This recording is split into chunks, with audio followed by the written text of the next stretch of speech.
students, this is the life cycle of Entamoeba histolytica. The mode of transmission of Entamoeba histolytica is through feco-oral route. The word feco, it is related to fecal matter, and oral means mouth.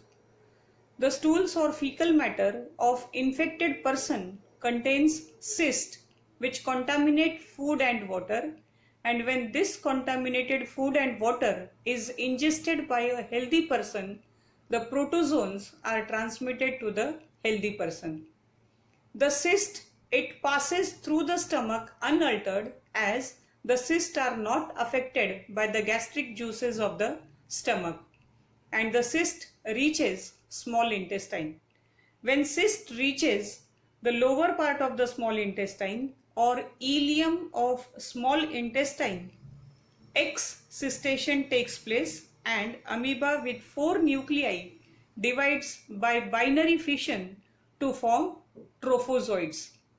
Excistation means exit of cyst stage is called as excistation. The fate of trophozoites, it may be non-invasive, intestinal infection or extraintestinal infection.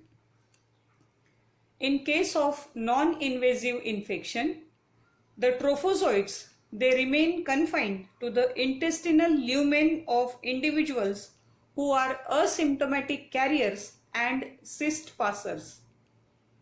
Sometimes the trophozoites, they pass through the bloodstream and invade extraintestinal sites such as liver, lungs and brain, and such type of infection is called as extraintestinal infection. The infection of liver is called as hepatic amoebiasis. Infection of lungs is called as pulmonary amoebiasis, and infection of brain is called as cerebral amoebiasis. And the next one is called as intestinal invasion. These trophozoites, they invade the intestinal mucosa causing amoebic dysentery.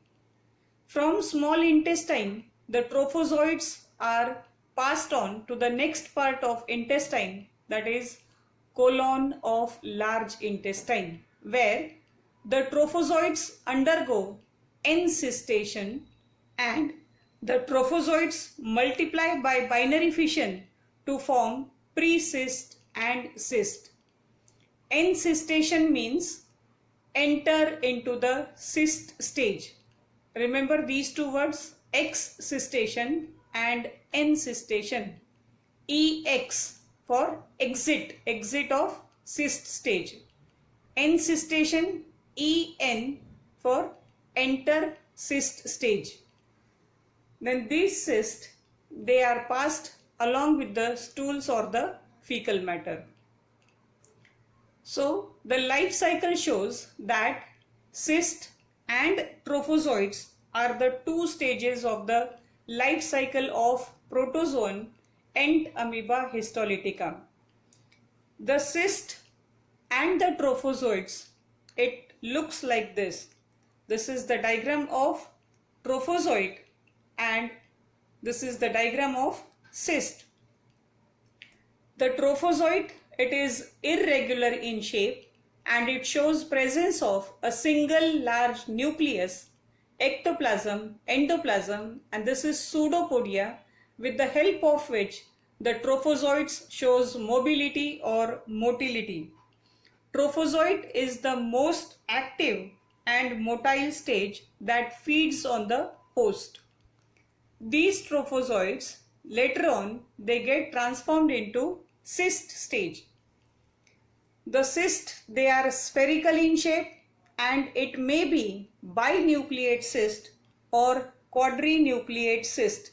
Bi, bi means two. When two nuclei are present, this is one and this is the next one. These are the nuclei.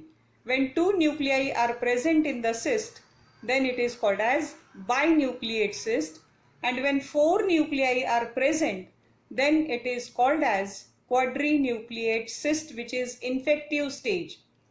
I have also numbered these nucleus. This is 1, 2, 3 and 4. These are the 4 nuclei. The shape of the cyst, it is spherical, whereas trophozoite, it is irregular. The number of nucleus varies. Trophozoite, it consists of single nucleus, whereas quadrinucleate, it shows presence of 4 nucleus. There is one more stage between trophozoite and cyst, which is called as precyst. Precyst is the intermediate stage between trophozoite and quadrinucleate cyst. Cyst is the dormant and inactive stage and resists unfavorable conditions. These two things, that two red colored part, these are chromatid bars which are present in the cyst. Cyst of amoeba, it can survive up to 1 month in soil and for 45 minutes under fingernails. Hence, washing of hands is very important, as it may pass directly into our body and cause disease called as amoebiasis. So this is all about the life cycle of Entamoeba histolytica.